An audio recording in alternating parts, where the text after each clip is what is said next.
Break नंतर आपलं पुन्हा एकदा स्वागत। नववर्षाच्या स्वागतासाठी राज्यातील अनेक मंदिरं ही आता 24 तास खुली राहणार आहेत। नववर्षाच्या पहिल्या दिवशी मोठ्या संख्येने भाविक दर्शनासाठी येत असतात। भाविकांची गैरसोय टाळण्यासाठी विविध मंदिर न्यासाच्या वतीने हा निर्णय घेण्यात आलेला आहे। शिर्डीमधील साई मंदिर, कोल्हापुरातली अंबाबाईचं मंदिर, पंढरपूर मधलं विठ्ठल मंदिर आणि 24 तास खुलं ठेवण्याचा निर्णय या ठिकाणी घेण्यात आलेला आहे। त्यामुळे भाविकांना पहिल्या नववर्षाच्या पहिल्या दिवशी देवाचं दर्शन घेता येईल।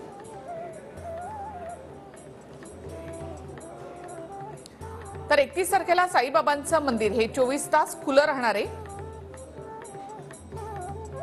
पहाटे 5 वाजल्यापासून रात्री 9 वाजेपर्यंत कोल्हापूरमध्ये अंबाबाईचं दर्शन घेता येणार आहे।